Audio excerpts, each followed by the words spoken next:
What's up? Okay. Let's see.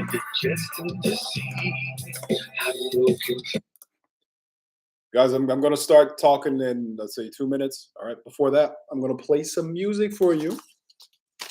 And then I'm going to talk about today's topic. All right. You can already post your questions.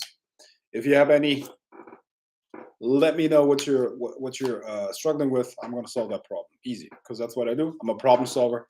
So let's go. All right.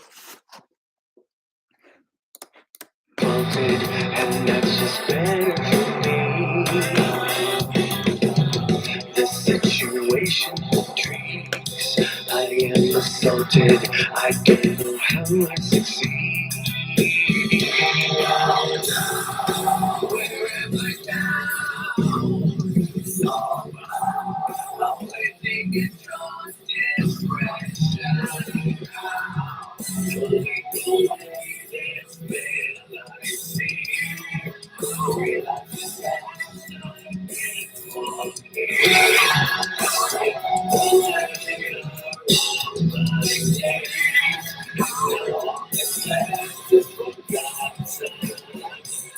I want to be free. You won't allow it. It makes me drop to my knees. What must I do to get peace? My efforts scalded. I guess I'll have to concede. Where am I now? I'm living in your depression. Only the way this bill I see.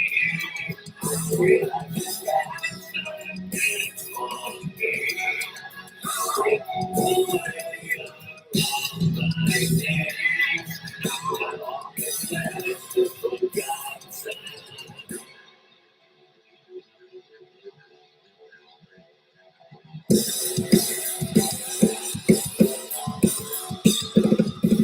The day I was decided, I was thinking, life I realized it don't feel bad for me, don't feel sad for me, don't feel bad for me, don't feel sad for me.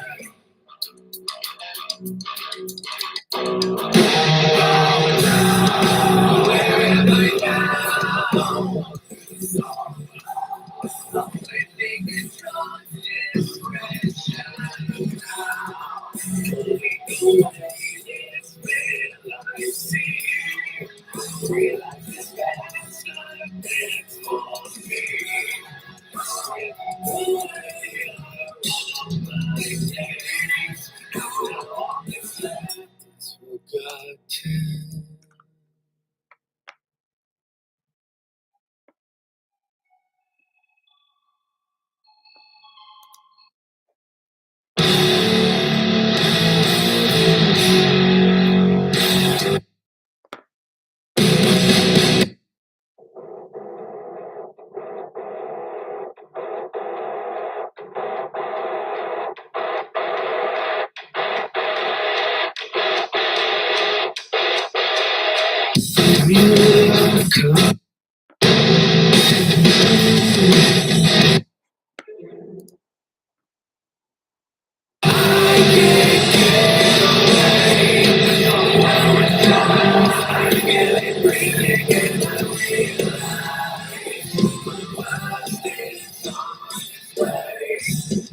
It is always something like keeps throwing things that don't go my way. I'm damn humble, thoughts devour me. Off familiar places I can't escape. Calling me, I feel it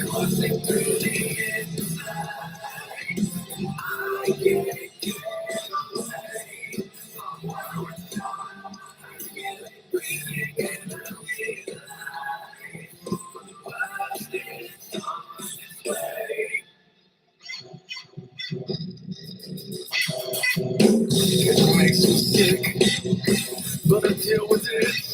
Set it all aside. Look up a depth of life.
But I deal with it.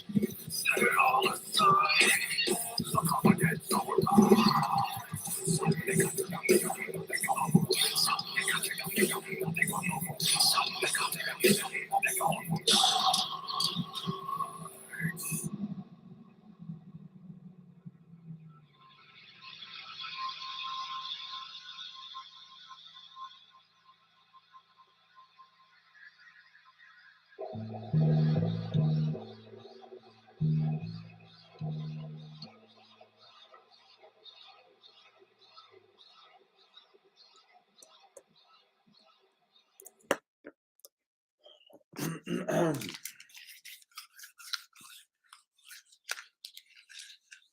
Yes, it's that time. Can we ask any questions? Yes, absolutely. You can ask any questions that you have.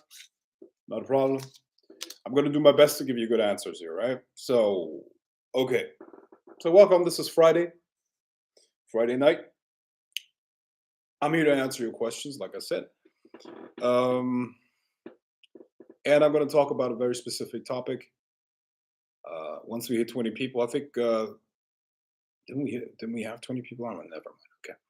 Anyways, hey, good evening, Frank. What's goody, Frank? Blessings. I'm doing well. What's this? Nice. I didn't know you were a metal guy. I wouldn't call myself a metal guy. I'm a good music guy. So whatever song I like from whatever genre I listen to. I don't like these labels, you know. Fuck that. It's just not me. Great to see you. What's the name of the song? What kind of music do you listen to? Like I said, I listen to everything that sounds good. Anything that I like puts me into a good mood. And what I just played was Korn, and the album is Requiem, Requiem, I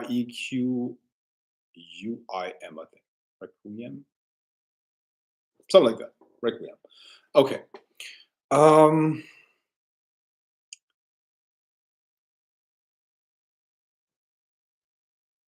I like Korn and metal, but those lyrics are not good for your subconscious. Yeah, it's definitely something to that. Hey, Frank, appreciate the content. Always get something out of it. Thank you. Well, that's what I'm here to do, man. Absolutely. I'm here to empower you with knowledge that you will actually be able to create a better life with. Spirituality is, it's not as abstract as people want you to think it is. You know, and wisdom is wisdom, and wisdom becomes wisdom because it is applied knowledge. Knowledge is not enough. Information is not enough. What you need is you need the ability to apply those insights to real life, right? And that is what we practice here. That's what we're working on.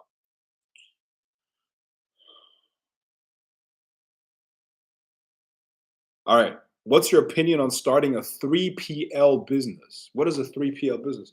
Do you have a different term for that? Because maybe it's the terminology, but I don't know what you mean by 3PL. What is PL? 3PL? PL. I really don't know what you mean. Two questions. How to manipulate time in order to have enough time to do what I need to do to succeed? Well, that's a very okay. Let me cover that in just a second because Chris came um, with the with the term here, third party logistics. Well, I'm assuming that you're talking about B2B. B2B is generally better. Like B2B means business to business, right? So your customer is going to be a business rather than individual consumers or customers. Good idea. I think um, there are certainly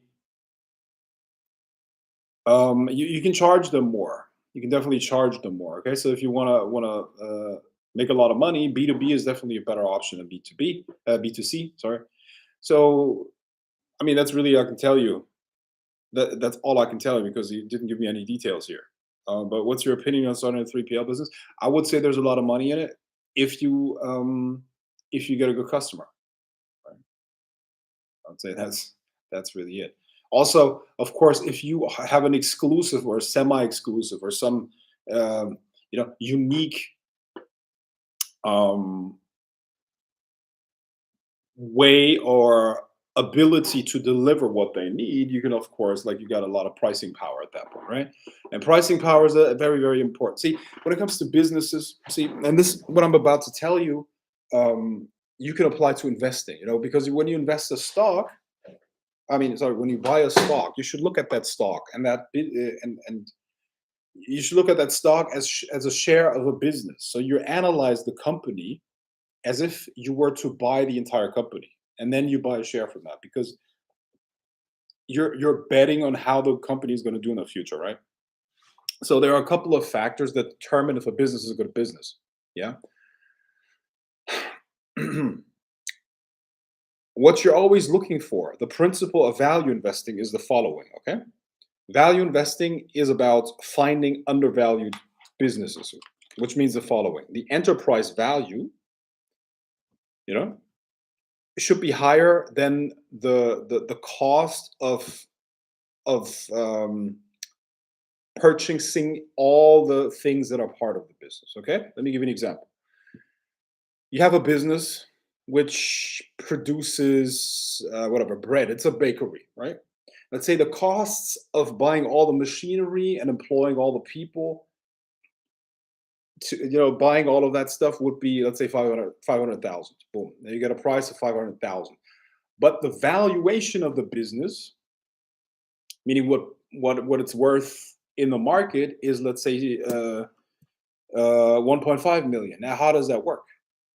There are things like economic moats, for instance. Okay, so let's say the business is now worth more than its inventory because they have like a fixed uh, or they have very loyal customers. Okay, they're sort of like a monopoly in some way or another, right? They could have patents on some interesting recipe for bread that is very much in demand. Okay, so what you always look for when it comes to businesses is an economic moat, something that makes it hard for competitors to come in and to take market share.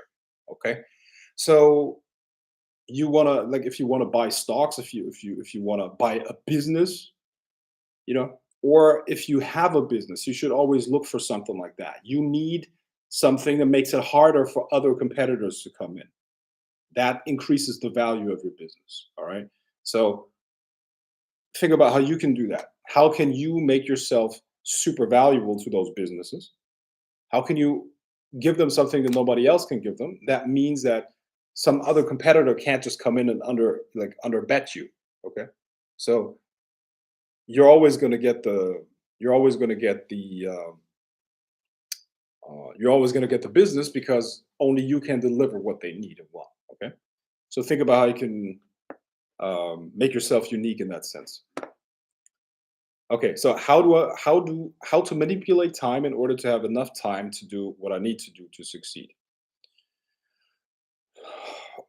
it is true that time is a very scarce resource. However, it is not necessarily about increasing time. Mostly, for the most part, it is more about how you invest your time. Yeah. So the first principle is you have to understand that not all activities have the same value. Let's talk about the definition of an investment and an expense. When you make an expense, you take money, energy, time, whatever, put it out there, and nothing comes back. It's basically it's an expense. You could buy an experience with it, that's true, or you could just fuck around and just talk shit, and that's fine. But understand that that time, that energy, that money that you spend is never going to come back, which is okay from time to time to just have fun and do shit and whatever. But the majority of the time, you should invest your money, energy, and time the following way, which is also the definition of an investment. An investment means you put something in there, once again, energy, time, money, and you get more of it back. Let me give you an example. You invest time into creating an automated system. That automated system, once it's created, does work for you, and therefore you get time back, and it pays you time back because now you don't have to do that stupid activity anymore. You now have freed up time for yourself. Okay, so the same principle you can apply to many things in your life. What are let me give you an example. When I used to work in the financial industry for some time, all right, I'm a biologist by, like, my education was in biology. Okay, I was working on proteins, proteomics. Okay, after that, I tried to become, or I became, but I didn't stay in that career. I became a financial advisor, right? And I would actually manage money for people, but also my job was to train other people. Okay, to train other people.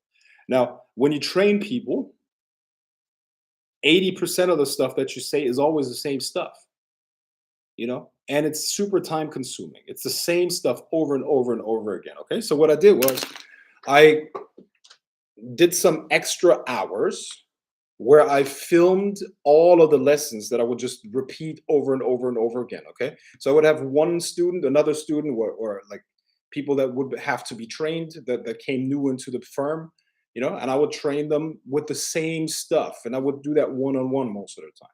So it was extremely time consuming. So what I did instead was, like I said, I filmed lessons, and that was a lot of work for like 1 or 2 months because after work, I had to sit down at night and film those lessons. And I would film those lessons, filming myself talking about that stuff, the stuff that I would usually only repeat.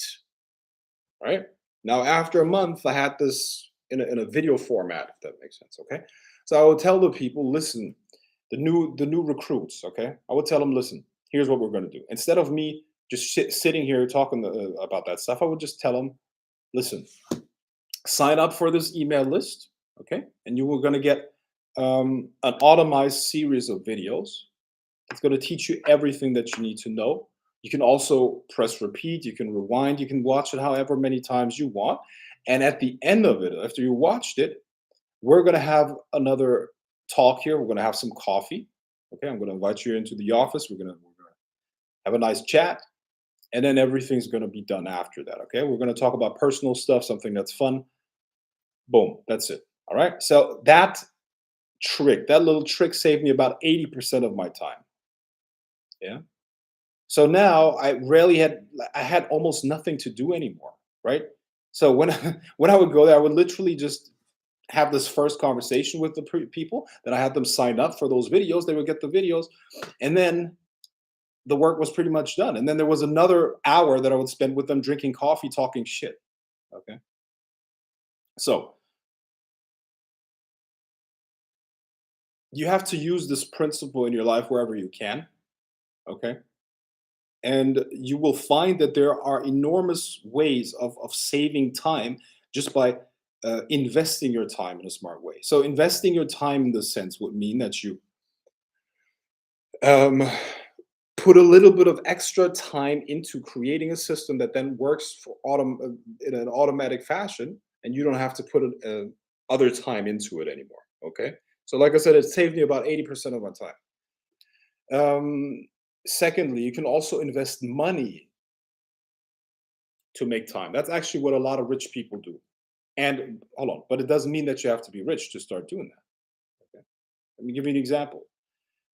Laundry. I hate doing laundry. I hate doing laundry. I have not done my laundry for the longest time. For a very fucking long time, I've not done my laundry. Why? Listen, I can pay someone to do my laundry. Yeah. It costs me, I don't know, if I give them a lot of stuff, let's say, some of the shirts, suits, and all that stuff that they have to clean, it costs a little bit. Okay. But let's say I get I get my laundry done for like 2 weeks, and it costs around whatever, $200. Right. But if I would do my laundry myself, how much time does it take? You have to fucking wash it, you have to be there, and then you have to take it out, you have to it's all kinds of stuff, and I hate doing that, okay? I hate doing that. I hate fucking ironing my clothes, no fucking way. Like, never. I would never do that shit. It's a fucking waste of time. So, it saves me, I don't know, how long would it take like, wash my stuff, to like, dry it, do the folding it, ironing it. That would cost like, I don't know, like 4 hours altogether. In 2 weeks, 4 hours, easy, right? The same with a lot of other things, right? Cooking and shit like that. So all of that stuff, or cleaning. Holy shit, like cleaning. Why do you clean your own place? You get a lady over, a cleaning lady that does the place. Like, it takes forever to do that shit, doesn't it? So all of that stuff together, cleaning my place, doing laundry, cooking, all of these things. That's like easy. That's easily how many hours per week? A minimum of 10 hours a week. Like all this cooking, cleaning, laundry, right? So you just use a little bit of money and let other people do that. And what you get back in return is time. And that time you can now make more money with it. Okay, let me try to explain. Let's stick with the laundry. Okay, so it cost me $200 or $300 to get my laundry done for 2 weeks, but it saved me. I said 4 hours, and that's low. Okay, so let's say it saves me 4 hours. Do you think I can make more than $200 in 4 hours? Absolutely. I make more than that in 1 hour. You know, way more than that, right? So you have to first of all put a price on your time. Everything that is worth less than the price of an hour of your time, you generally should outsource because you're losing money. Yeah. And I'm talking about the money aspect here, but there are also other things. Okay. Let's say you can invest energy, you can invest time, you can invest money. And you can invest time in a way where it makes you money back. You can invest energy so that it gives you time back, and so on and so forth. Okay, so that's how you should look at your life, generally speaking, right? And the mistake that a lot of people make is not going to the gym, for instance, because they think that time is wasted because they would rather make money during that time. I think it's a mistake because that it's not just about money; it's also about well-being. Feeling good. It's also an investment. So your time spent at the gym is something that's going to give you a better feeling. It's also going to make you more productive. Okay, so there are many different things, but generally speaking, you got to take on that mindset. Most people don't think like that. Most people don't have a plan. Most people are just literally just blind walking through life. You know, so that's a problem, and you have to fix that. I'm not saying you personally. I'm not talking about you. All I'm saying is like most people have the wrong mindset and they need to fix that. Um, you know, like I do a lot of things, man. I get in terms of the things that I invest in. Like I get massages twice a week. Okay, Thai massages just to feel better in my body. Okay? I get yoga private classes. Um, many things. Um,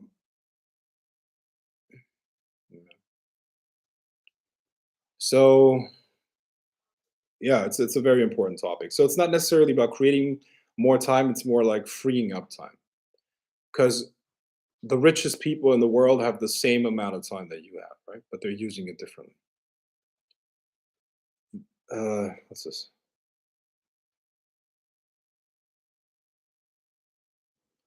I just started a class that is completely technical and out of my comfort zone. What can I do to get an A besides studying? Well, this this idea of not being good at a subject, I believe, is not real. Um, the idea of I don't understand this subject, I don't understand this and that and the other, that is not true. It's not real. Everybody can literally learn everything. Okay. Um, the problem is that understanding comes from words or concepts, and words are the symbols that connect us to different contexts. Okay. So here's what you should do with a very complicated topic that you don't understand. Okay. You get a book, you get the book on the topic, and you read the book from front to back. But as you read it, every term that you come across, you research. Okay, you write it out on paper or you type it out, and then you look up the definition. All right. Now, after like with a big book, that's going to be, I don't know, maybe 50, 60, 70 definitions that you don't know, and those are the missing pieces in your understanding. You see. A lack of understanding is only a lack of data, always. Trust me. No matter who you are, the stupidest person on this planet has a supercomputer up there. Believe me, the brain is incredible. The brain is incredible. Whether you have an IQ of 85 or an IQ of 150, it's genius. Okay, so I'm assuming that you're reasonably intelligent. So average intelligence is enough for most topics on this planet. Okay, so what you're lacking is pieces of the puzzle. That's what you're missing. And the pieces of the puzzle are literally the definitions and the concepts of the words that you're using and studying. So you get the book, you get the book, you get the book, and read it from front to back. And whenever you come across a term that you don't understand, you write it out. You write it on a piece of paper and you look it up. Right? Now, the second time you read it, you're going to have a much better understanding and those different concepts. Hope you can visualize that right now. You have a map. If you don't have the definition of the piece of the puzzle, like it's empty. You can't put a picture together, if that makes sense. Okay. But as you have looked up the definition, now you have a small piece of the picture. And now it connects to another piece of the picture, and then boom, boom, boom, boom, boom. And now you have the full understanding. And that is literally the reason why people don't understand subjects. Right? What are two subjects that people don't understand? The economy, crypto, science in general, politics, the only or whatever interests you. I don't know, magic, spirituality, all of that stuff. It's literally just because you don't have the missing pieces. That's it.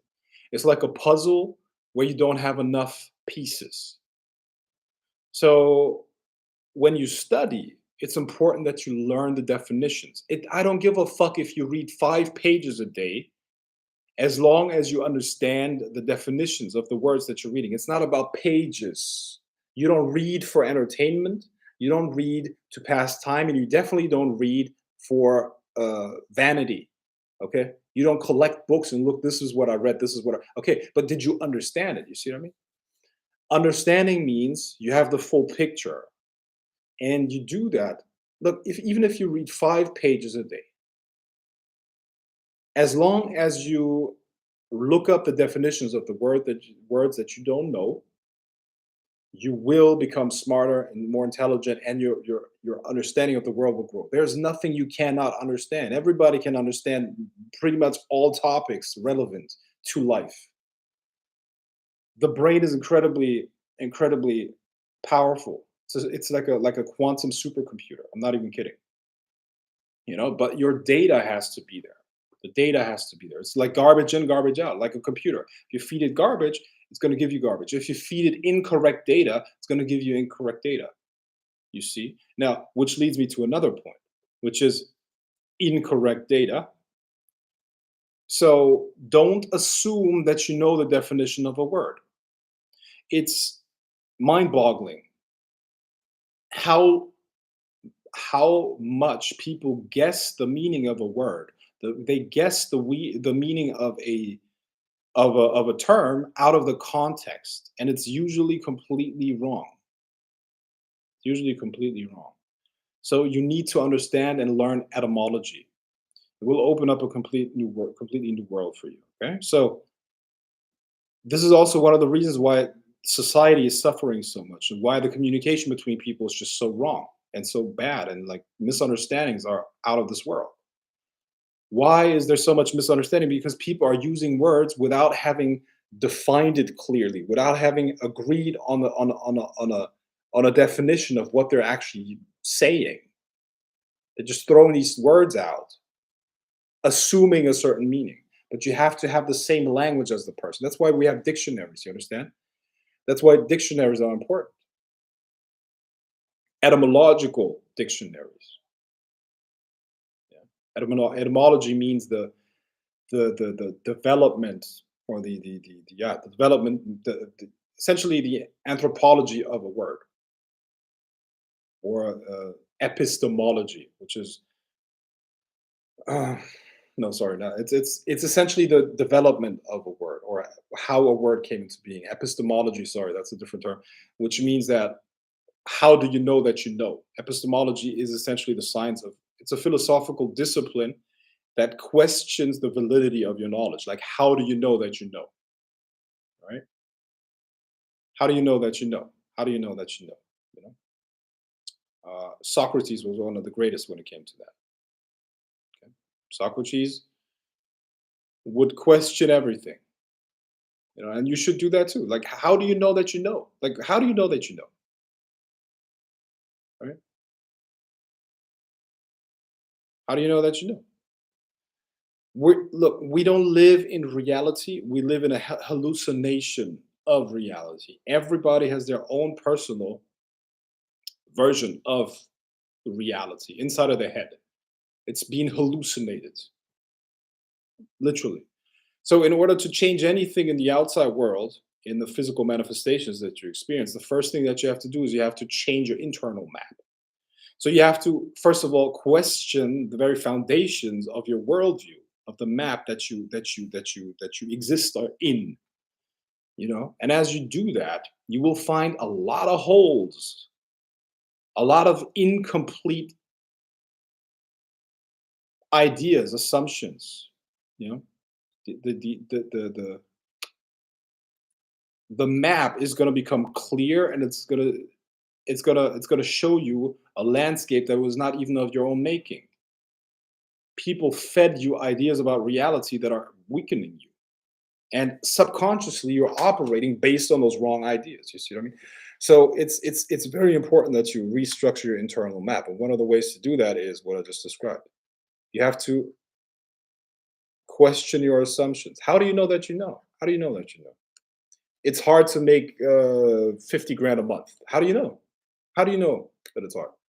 Well, based on my surroundings. Well, maybe your surroundings are not representative of what's actually out there, because there are people that are making 50 grand a month, right? Well, yeah. Okay. So literally all that you have to do is you have to copy the internal map of the people that are getting those results, you see. So, and it begins with understanding reality more completely. Every single day. I do that every single day. I've been doing this for, and I will do it for the rest of my life. I've been doing it for the longest time, and I will do it till the end of my life. 100%. How? I, on a daily basis, make a conscious effort to restructure my internal map. I have to every single day. It has to be expanded because unless I expand internally, I'm not going to be able to expand externally. They're one of the same thing. They're a reflection of one another. I'm not going to change externally, or my life's not going to change externally unless I change internally. Nobody's complete. As soon as you stagnate, you're decaying. There's only two directions. You see what I mean? You can't stay where you are. All right, that's the law of this universe. Don't take care of your house for a month or two. It will get worse. There's literally, this is thermodynamics, okay? Entropy. There's literally nothing in this universe, in this physical universe, that gets better by just not paying attention to it. It will get worse. Why? Because entropy, which is disorder, constantly increases naturally. Entropy is naturally increasing. You know, if we lived in a universe that was reversed when it comes to that sense, I remember when I was, I think, 12, 13 years old, I read a science fiction story where a person, he traveled to another dimension where those were like reversed, right? Things that would be used would become better instead of like losing their quality. Okay, so in our universe, we use a knife, it gets worse over time. We use a knife, it decays and stuff like that, right? The same with pretty much everything else. Everything that we use gets worse over time. That's friction, that's entropy, right? And in that universe, he was super confused, like, because he came into this village, right? And he would see people just using instruments, and they would like instruments in terms of like an axe or something like that, and it would be the most sophisticated axe that ever existed. But at the same time, people were like, when it comes to the technology, they were at the level of cavemen when it comes to technology, right? Because they never had to. So, but that's a story. That's science fiction, right? And the universe obviously would look very different if that was a natural principle. We have the second look at thermodynamics, okay? And thermodynamics makes sure that everything gets worse over time. Everything decays unless you take care of it. It takes conscious effort and energy to maintain it and make it better, right? So, what's this? Okay. Hi, friend. How are you? I'm going through chaotic times in my workplace. Do you think it's essential to start a business with someone else, or is it better alone? It depends on you. Depends on your personality. You know, it can definitely be an option, but usually, in my opinion, there has to be someone who calls the shots. All right. When it comes to a business, it's very much like a military operation, in my opinion. You know, I even believe that families should be run to that like that to an extent. Okay, now that sounds a little bit marsh. Like I get it. Okay, it sounds a little bit what like a family should be run like a military. No, what I'm saying is that everywhere, wherever you go, there should be a clear chain of command. It should be clear who runs things, who makes the final decision, who calls the shots. Otherwise, it's going to be chaos. All right, it's going to be chaos. Even if I am in a romantic relationship with someone, we know exactly in what area I make the decisions and I call the shots. It has to be like that. Otherwise, there's complete chaos. How are you going to come to like you know? And she calls the shots in certain other areas. Okay, she calls it. You can. She can pick the restaurant. I don't care. She can experiment with the food. I don't care. Like, okay, what are you going to cook today? Oh, interesting. Okay, yeah, I'll try it. But she makes the decision. I don't care. I don't care, right? But when it comes to money, when it comes to like things that I'm good at, when it comes to like making like strategic decisions for whatever the future and other things, well, that's up to me. I call the shots. So if you don't, if you want to run a business like a democracy, you're not going to be successful. It's a complete chaos. You know, doesn't work like that. Does not work like that. So if you find someone who is good at one thing and you're good at something else, yeah. Let's say you are good at the marketing stuff or sales stuff. Maybe you're extroverted. The other person is a little bit introverted. They can take care of the like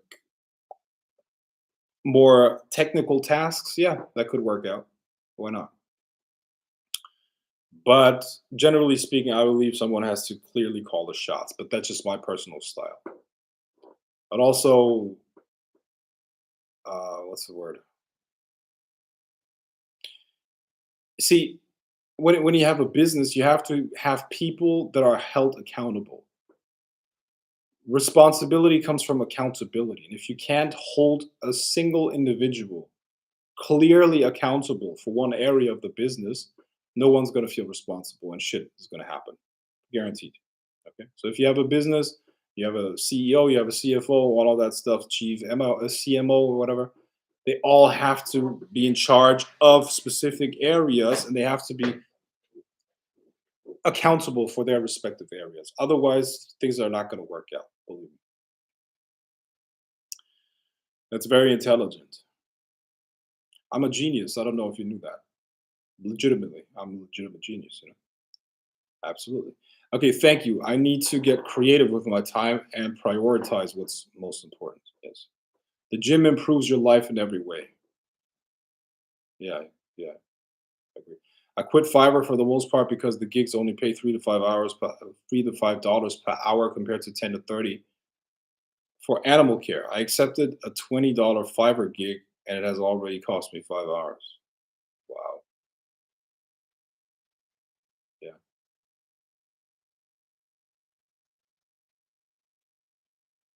Yeah.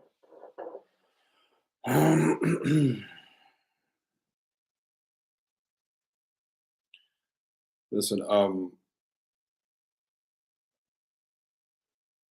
you're competing with people throughout the world, okay?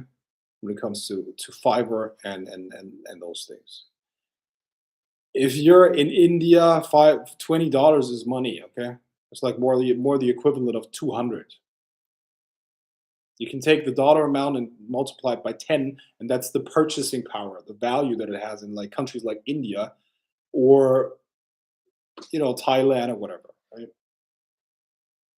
So these people, they can do that. They can do these jobs and they can live off of that. They can create a nice full-time income on Fiverr. Yeah. I mean, I remember I I still use Upwork and I still use Fiverr and all that stuff, right? Because, but I mean, when I started affiliate marketing, I would be referred to Fiverr specifically because there were people that would do work for cheap money because they don't need to charge that much. So this is another look. This is another principle that I was telling or teaching you about. Do you remember the bell curve? The bell curve and the normal distribution. So you go where most people are not. Okay. So first of all, understand that if you have living expenses of a Western country, such as the United States, you're not going to be able to compete with people on Fiverr that are from India or other countries where they need like 10% of your money in order to live a good living. Listen, there were so many projects where I had the choice between someone from, let's say, France and the Philippines, someone from the United States and India. Guess who I would always pick? Of course, the guy from India, because he's probably an incredible programmer, just as good as the one from the US, but he costs like 10% of the money that the guy from the US would cost me. Because the guy from the US has to charge more because he has higher expenses. You see what I mean? So why are you competing with people that can pay at 10% of your costs? If you were a business, that would be like literally like you will be outcompeted. You would be outcompeted. Now, unless it is something that other people cannot compete with and it's unique, you don't have that type of pricing power. Why would somebody pay 10 times the money to get the same job done? There's literally no reason, right? So, um, if I was you, I would do something else. I would try to find another way to make money because this is obviously not working. You know?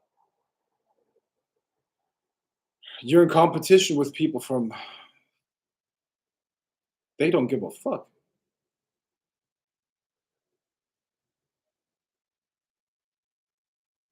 I remember I had this course produced by a lady from Indonesia or something like that. I paid her like $1,000, right? And she was pretty much that was she could live off of that for like 6 months, and she worked on that gig for like it took like a week until she was finished. I don't know how long she was doing it. I don't think it was full time because it wasn't that much work. She could have finished it in like 3 days, but she was probably just doing part time gigs, you know. So yeah, you can't compete with that. So why even try? It's like literally impossible. If you're in the Western world, you can't compete with those people. You know, right? Now, is that a problem? No. You just got to be more inventive, and you got to find something that is not easily replaceable. Right? Think about this. You have problems which also are demand. Okay, demand. What are people struggling with? All right.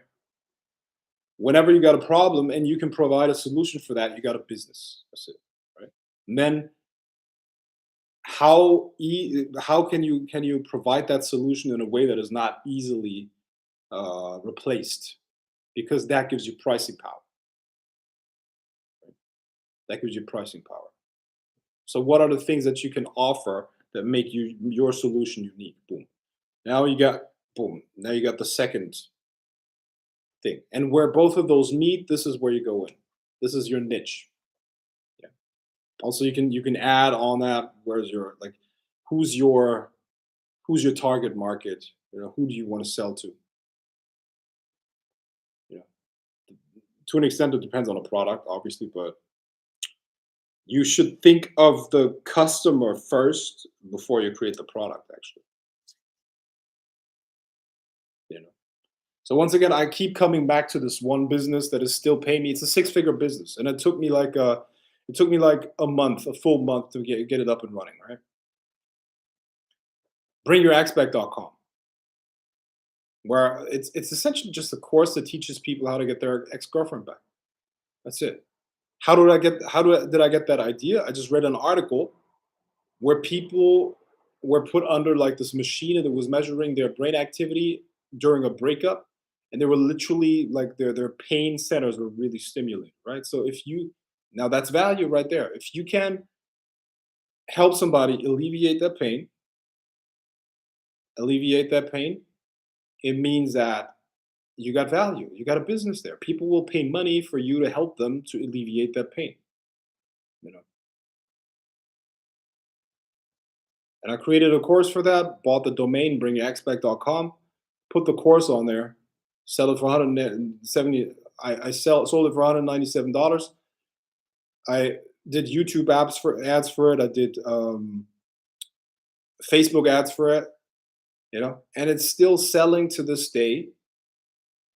I make sales every day, you know, two, three sales every day. There's how many couples break up in the world every day?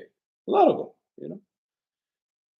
Like I had a breakup recently, right? So so who gives a fuck, you know? Um,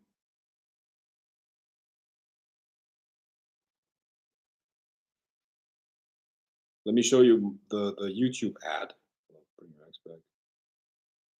some of the. I'm just gonna show you one YouTube ad. All right, not all of them, but there's a channel. Bring your axe back.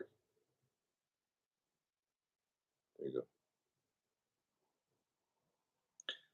Yeah, and a lot of people's already, a lot of businesses already stole my idea.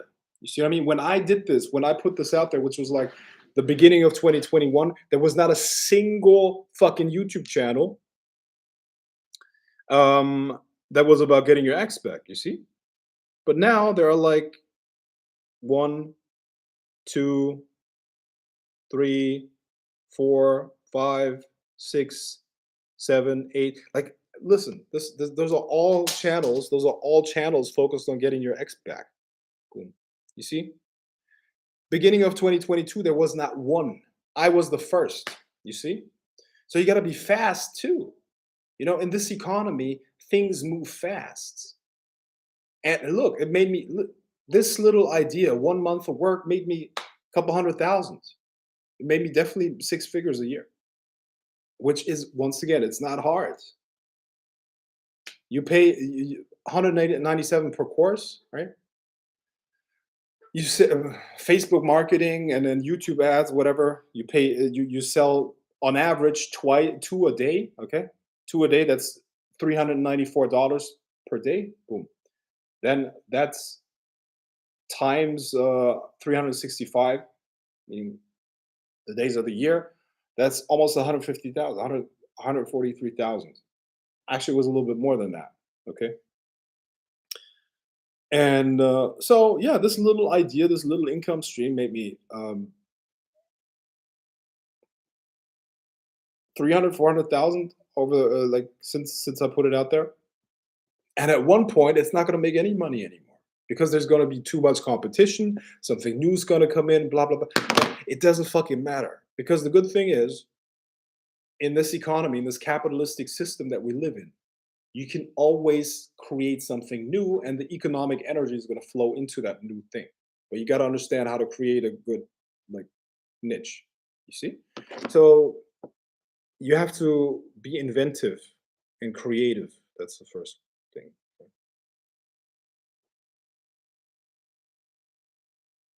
Hi, this is Frank from BringYourAspect.com, the number one source.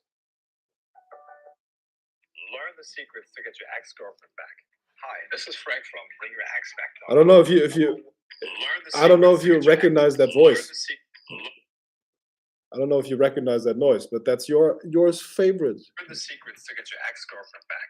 Hi, this is Frank from BringYourAspect.com, the number one source for education on how to fix a breakup and get your ex-partner back. Did your girlfriend break up with you? And are you suffering from that? See, science has found that the emotional pain of going through a breakup and separation is comparable to the pain that you experience when you have a broken arm or limb. So your pain is very, very real. Most people will tell you that there is nothing that can be done to fix the situation and that you have to wait for time to heal your pain. But this is not true. In fact, 8 out of 10 breakups can be fixed if the right steps are taken. All that you need to get your ex-girlfriend back are a couple of secrets that will make your ex-girlfriend desire you again. And when you use these secrets, you can fix the breakup and make your ex come back to you running. Click here now and download your free guide on how to bring your ex back to you and make her want you again.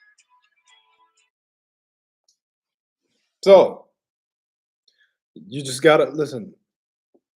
Money is inventiveness, okay?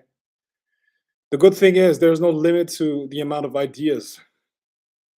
When we talk about ideas and imagination, we're talking about a dimension of limitlessness. You understand? So, because there's no limitation in the mind, and there's no limitations of ideas, there's also no limitations of opportunities to turn that into money. You get it? You get it? So, like I said, it started with an article that I read. I was just reading an article on people measuring their brain activity when they were going through a breakup. But my programming works in a way where I see opportunities. My subconscious is programmed in a way where I'm like, okay, boom, pain. If I provide a solution for that pain, I got a business. Boom. So think about it. It's the programming, it's how you think about things. Boom. I saw the opportunity. It took me around a month to, and when I say a month, I was talking about targeting the ads on Facebook as well, right? And then YouTube, because you got to fine tune. But the course was created within 2 weeks. It was finished. The website was up within very soon. And then you create some ads, and then you target the ads. You split test and all that stuff. And after a month, it was up and running. And it made me, like I said, it made me like close to 400,000, probably a little bit over that. I don't even know exactly how much. It made me $400,000 within, uh, from the beginning of 2021 till now. So it made me almost half a million with a month of work. You get what I mean? A month of work. So what other opportunities are out there? This is just one income stream. There are many others. So what you have to find is ways to provide value and then automate that value creation.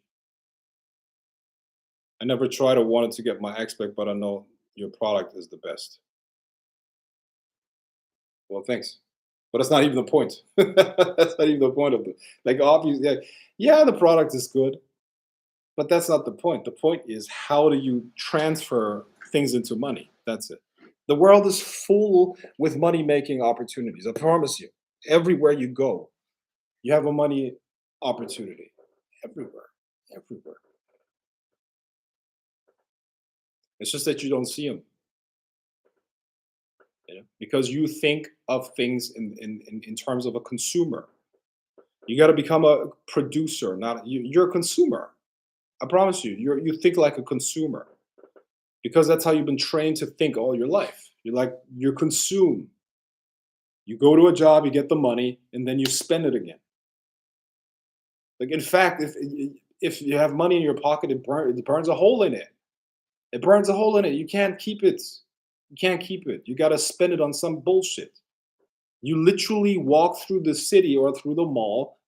If you have money, you look for opportunity to spend that. It's like I was talking to this girl the other day, and I was asking for her hobbies and shit like that. And she's like, I like shopping. I like shopping, right? Guys, do me one favor, okay? Guys, do me a favor. If you get to know a girl and she tells you that she likes shopping, do not get into a relationship with that girl. Just don't deal with her, okay? What does that mean? It means that she has humongous credit card bills. Well, obviously, right? Now, which leads me to another point. I was talking to a different chick, a different girl, right? And I was talking about the quality of people, right? I was telling her, like I was just talking about that different people have a different quality in terms of like value, like there are high value people, there are low value people. And she's like, why do you say that? I was like, what do you mean? Why do I say that? Well, people are not goods and services. You can't put quality on people because everybody's an individual. Now, this person is a child in a grown woman's body. Like, imagine being a grown person and not being able to judge people based on their actions or based on clues that you get from their behavior or from how they talk. Because what she's saying is essentially that you have to judge every single individual, and you can't, or she said you can't judge them essentially, right? So the quality of people is like everybody has the same quality or whatever, like some bullshit. You know what I mean? This is how a child thinks. You know the difference between an adult and a child? an adult has had experience and they can see things coming before they actually happen. If you don't understand patterns, first of all, if you can't see pattern, if you can't see recognize patterns with people, yes, there are patterns with people too. If you don't see patterns, you're either really, really stupid or extremely naive. Like seriously, are you going to tell me there are no patterns with people? Right? You get what I mean? What do I mean by patterns of people? I only have to listen to a person for like 5 minutes, and I can figure out who they are and what they're all about. Are they smart? Are they stupid? What is their worldview? I often do that, like on like when I first get to know a person, I always ask questions. I always ask questions. I don't even answer. I'm not interested in answering. I'm collecting data about the person so that I know who they are, what they're all about. I screen those people, and you should do that too. And then if they're actually worth dealing with, then you can invest your time and energy into the person. So I don't even have to look at her bank account of this girl. That's like, I like shopping. Like, does that sound like a person that has their finances in order? Like, I literally asked, "What are your hobbies?" She's like, "I like shopping." Like, would you want to deal with a person like that? So, I mean, I'm not going to do anything with her, right? At that point. Besides that, did you know that through the speech of a person, you can refer back to their mind, or rather, what they talk about and how they talk, the syntax of the words that they use, the terminology, is an exact reflection of their thought process. Did you know that you can actually know how somebody thinks and what's going on in their mind, the content of their mind, by just listening to them talking, right?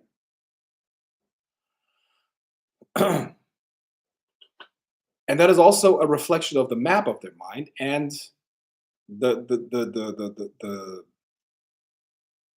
you know the scope of their understanding of reality. you know. So if I called that person superficial, I don't think that would be a lie. Like, what are your hobbies? I like shopping. And the classic that I get. That's actually what I hear from a lot of girls. Okay, and I'm not even hating on women here. Okay, it sounds like I'm like shitting on women. I'm not. Okay, because there are just as many guys who are stupid like that, right? But turns out I talk to a lot of girls right now. When they say I like to laugh, it boils like you ask them to describe their personality, and it boils down to I like to laugh. I'm a foodie and I like to laugh. Okay, well, you get what I mean? You know what I mean? I'm sure everybody here would see this like me, because obviously somebody who's interested in a channel like this is anything but superficial. But you get what I'm saying. It's, and I'm not supposed to judge that person now. So I'm not supposed to judge a person whose hobby is shopping and they like to laugh, and that's basically a summary of their personality. No, everybody's equal. Why do you judge? Why do you judge? Listen, a child sees everything as equal, and like everything is equally interesting. Listen, as an adult who has spent 30, 37, almost 38 years on this planet in this lifetime, I have had enough experience to know what to expect. Okay? It's like if you've been bitten by a snake, you're not going to go back to the snake and get bitten again. It's that simple. So you can see clues of what's going to happen. All right, and that's why I always recommend that you guys have a journal. You need a journal. You need a journal. Your life experience needs to be analyzed. How else are you going to learn? In this life coaching that I'm going to offer, I'm going to put out the 43 laws that I have found in my life, and I live my life based on those laws.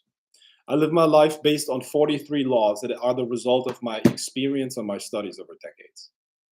I've been keeping journals, I've been keeping diaries for a very long time, and I've always gone back and analyzed my experiences. And when you do that, you find laws, you find principles. And at one point, I didn't find any new laws. They always were like new. I mean, the same laws, just you know, put in a new way or disguised in another fashion. But I believe that if you know those 43 laws, you can only win. You will only win. Because if you follow those 43 laws and you know them, you are going to be a winner.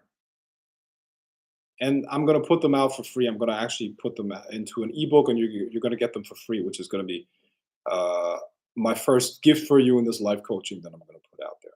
And I'm going to give my son those 43 laws too. My son is going to get them too, or my kids. Don't you want to give your son something like that? How awesome would that be? Imagine you had a dad who had spent his entire life studying, listening to intelligent people, talking to them, his own life experience and all that stuff, right? And he like distilled a rule book, a timeless rule book, and he's like, "Here, son, get this. Boom. When you're old enough, when you're old enough and you understand this shit, boom, there you go. Here you go, son. Become successful. Become a king. Become a monster or something like that. You know." So now my kids are gonna get that. My kids are gonna get that, right?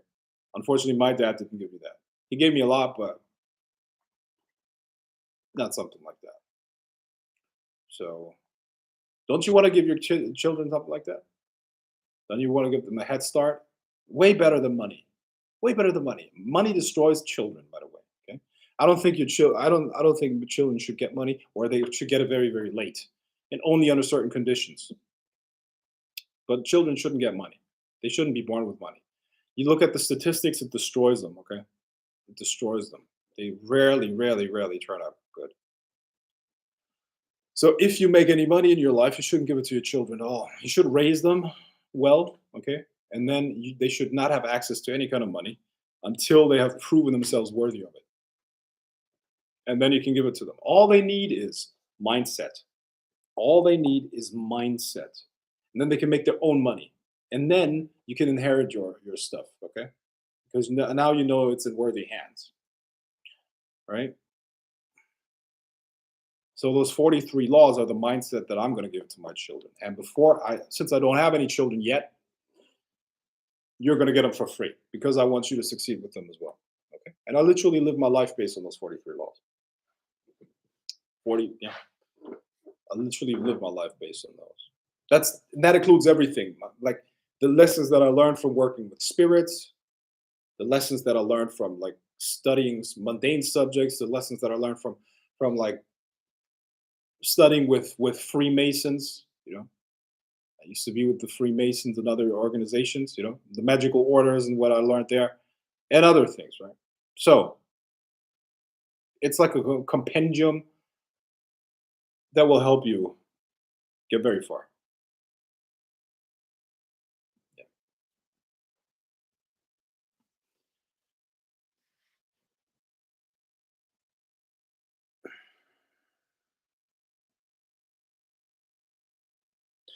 I struggle with delegating, and I never really know what to outsource to others, the things that you're not good at.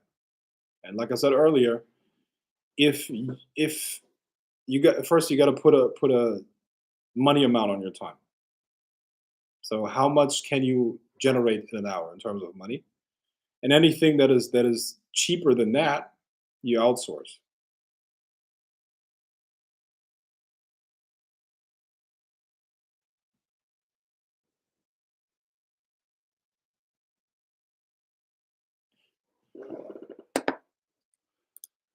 Do, do, do.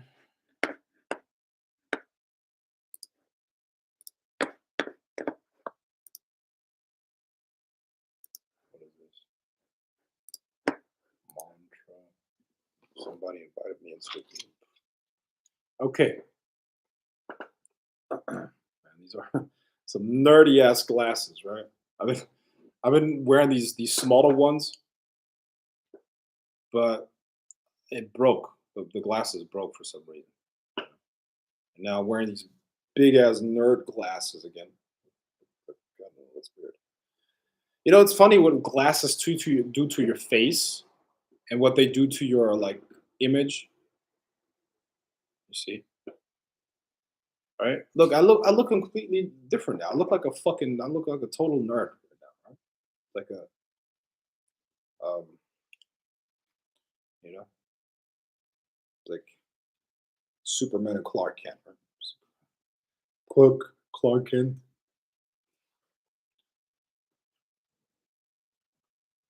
Right?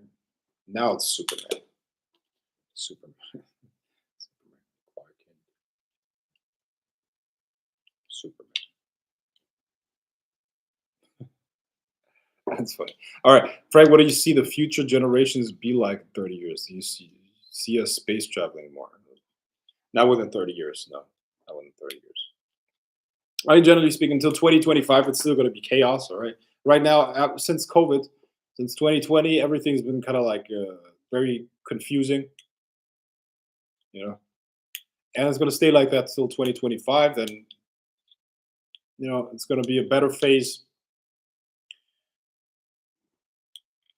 The 2030s, I believe, are going to be better than the 2020s, but this decade is going to be pretty fucked.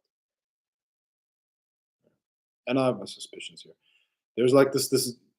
I've been working with some spirits of it. Also, some I've been doing some remote viewing, and in 2030, there's going to be like this new technology, or the 2030s. Sorry, there's going to be like this new technology um, that has to do with material sciences, which is essentially going to allow any type of material to be transferred into a new type of material. That's really the best I could put it right now. And I'm actually doing a lot of research trying to find that technology because it must be in its baby stages right now. There must be a patent on it. There must be some form of a startup working on that. And I'm trying to find that company because if you invest in that company right now, you're going to be, it's like investing in Apple in the 1980s or something like that. So I'm trying to find that company right now, that technology, which has not happened yet. It's yeah. So future technologies. Yeah. Generally speaking, look at demographics. Okay, the demographics show a significant decline in the population in most Western countries, not just Western countries, but industrialized countries. Um,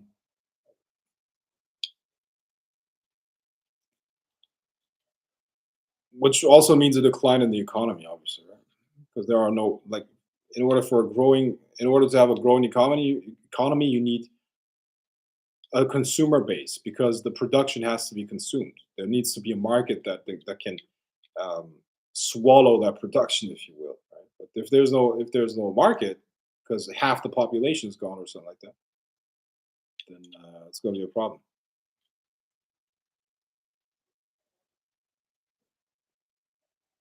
Is it true that as long as you have a desire, a goal, and an action plan in that order throughout your life, you'll never cease to be successful? You also have to have the ability to pivot. I think that's one of the biggest problems that most people have. They can't pivot. They're not flexible enough to see another option. You know what I mean? You can't suffer from myopia because as you move towards your goal, things change, the perspective change, different targets show up. You see what I mean? So you should be very um, you should have the ability to stick to one path and one goal and the ability to see it through. However, you should also have the ability to pivot when things make sense to pivot. You know what I mean? So you got to have a balance with everything in life. Okay, got to have a balance. You have to have the mental flexibility to do this and that and the other. And look, I believe that studying on a daily basis, like educating yourself, reading, using your imagination has a strong effect on your nervous system, and it makes it more flexible. And what wins in evolution is flexibility. It's the ability to adapt to circumstances. It's not necessarily to conquer or dominate circumstances. It is about adapting. Now, obviously, for humans, that's a little bit different because we have the ability to change the environment instead of changing ourselves to an extent, right? Animals don't have that ability. However, our evolution happens in the mind. Our evolution happens in the mind. So the people that are most capable of adapting mentally, which translates into intelligence, are the most successful, generally speaking, right? Now, then people will say, "Well, but Frank, I know about like these high IQ people that are like complete losers and shit like that." Well, those people obviously are not intelligent. That's not intelligent. It's like in physical terms, it would be the ability to be super. What's the word? Imagine a person physically super strong, but not being able to, or let me use the analogy of an animal. The equivalent to an individual that just has a high IQ, high processing power of the brain and nervous system, but not being able to translate that into concrete success, will be the equivalent to an animal that is just super, super tall without the ability, without the ability um, to grab food from the tree, nor to protect itself against predators. That creature would die out really fast, right? Because intelligence, raw IQ power, which is also called fluid intelligence, is literally just a genetic adaptation to an environment, right? It's evolutionary based. There's a large factor of genetic genetic inheritance when it comes to that, right? So it is subject to evolution, subject to environmental pressures, but also epigenetics, right? So your environment definitely plays a role to how it develops. But there's, I mean, that aside, there is definitely raw IQ power, right? Now, if you can't use that raw IQ power to help you succeed in life and to increase your evolutionary fitness or whatever the fuck you want to call that, it's literally a useless thing. It's literally completely useless. All right. It's like somebody who has a ball sack with, I don't know, that weighs like 5 pounds, but can't use his penis. It's literally like a, you know, yeah. I mean, a lot of bodybuilders have that problem, right? They're super huge, the body is super big, but their balls shrink because of all their steroid use and they become infertile. Now that's literally a, like, evolutionarily, that's literally useless. So these people are literally evolutionary failures at that point. Right? I mean, what are you gonna do? Like with all those muscles? You probably put on all those muscles to increase your success with females, right? But then when it comes to the special moment, you can't even satisfy, or you can't, like, even if you can't satisfy them, you can't have children. Like, it's evolutionarily, it's a complete failure, right? Um so the same with feminists. I call feminists are the the reward for the feminists is going to be the Darwin Award. Like I said it yesterday, feminism is going to get the Darwin Award of history, literally. Like in the Western world, feminism is solely responsible for the dying out of, you know of you know of indigenous populations in Western Europe. It's literally, you know, it's so funny because like what the it's so funny what the First World War couldn't do, what the plagues couldn't do, the Second World War couldn't do, what all of those natural disasters couldn't do, feminism could do. It's really interesting, and that shows you the power of ideas. The power of ideas. Believe it or not, the battlefields that we fight on is not a physical battlefield. It's a metaphysical battlefield where ideas compete for power over people. Egregories, yeah, and these egregories are in a strong battle right now. Who's winning? The egregory of Islam is winning, for instance. Islam is strong and growing. I mean, before physical conflict happens, metaphysical conflict always happens too. So feminism is an idea too. It's just an idea. You get it? It's just an idea. But it structures human consciousness and their behavior and worldview. And it has specific results. Feminism is, by the way, is not female empowerment. I don't know if you think that or whatever. Feminism is not empowering women. It is also not attacking men. The goal of feminism is the destruction of the family. I don't know if you knew that, right? But that's actually being attacked. The target is the family. It's not even men or women. The target is the family. Families should be destroyed, and they've succeeded. Beautiful. They've succeeded. Look at the birth rates. Like, look at the birth rates. It's just insane. In order to maintain the population, you need 2.1 births per woman. You know, there's literally no country in the Western world that has that replacement rate. You know, not even America, but America doesn't have that because of the people of Americans. It has that because of immigrants, recent immigrants that are breeding. They're having kids. It's not Americans. Americans have kids. Uh, so yeah. So you tell me if you're dying out, like what the fuck does it even matter? Like seriously, your career matters, right? Your career matters. Well, I have my job at a bank. First of all, do you really think your bank cares about you? Do you think anyone cares about that bullshit career? Number two, you know that you're a tax slave now. The only reason why that was pushing for you to be in the workplace was so you can become a second tax slave. They can tax two people and preferably not just one, right?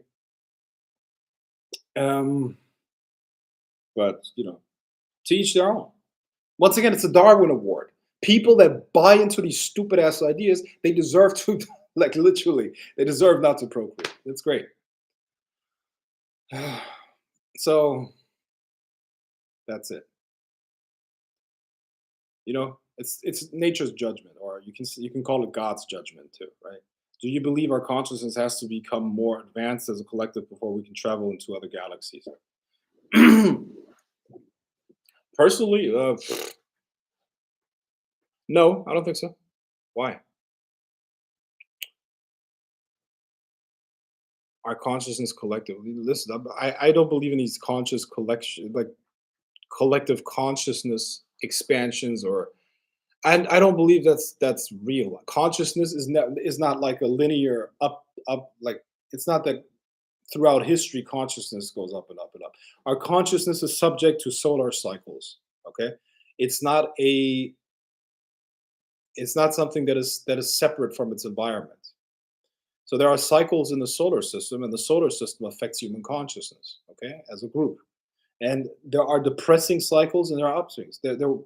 Throughout history, there have been high cultures and low cultures, high cultures and low cultures, high cultures, low cultures, and there have been enlightenment periods and there have been periods of ignorance. You see what I mean? So it's not like this. You see, it's more like this. There are cycles. So there is no collective awakening, if you will. Okay. So what I'm saying is, this I mean, I think the biggest proponent of that idea is Dr. Stephen Greer. With that guy, listen, that guy 20 years ago he told about, and next month we're going to have this like disclosure. I watched a video of this guy in 2010, I think, or it was from 2009, and he was about, we're going to have disclosure within the next couple of months. That guy is a disinformation guy. Disinformation. If he actually knew what he knows, he would be dead. Like seriously, like it's isn't it like, if he was actually who he claims he would be, do you think he would be alive? Here's one thing that you can be certain about: the people that rule this world don't half-ass things. Okay, they don't randomly let people live. It's like, oh, we can't touch them right now. Listen, they can't touch anyone and anything. David Icke, same thing. If David Icke was the guy who he actually says he is, do you think he would still be alive? No, but people like to hear fairy tales. You know.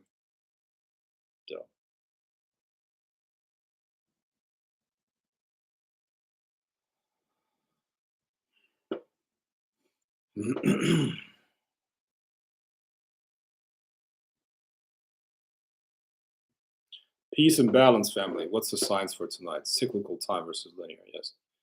My frequency. You sound like a 5 percenter. Are you?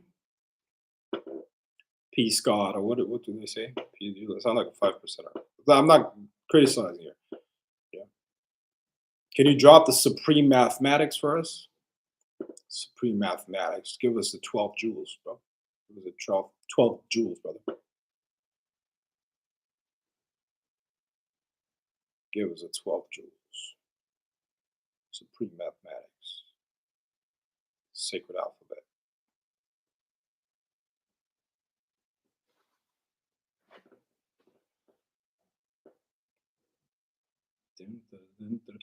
Listen, you know what I love? Wu-Tang Clan. Wu-Tang Clan, they had a lot of references to like these spiritual teachings, the 5 percenter teachings. Because they grew up in that era, and in New York, apparently that was really big. It was from New York. I think the 5 percenters were from New York, I believe. It was great stuff. A lot of people just hear the dirt that they talk about, but they were actually like, those lyrics were actually very deep. You know, same with Mos Def. Mos Def, Talib Kweli, Wu Tang Clan, all of those conscious rappers, right? But then you get Takashi 69. It's like, what happened, man? It's pretty bad. Yeah. Okay, so I did 90 minutes. I'm gonna wrap it up now, guys. Okay, I'm gonna wrap it up. Wrap it up.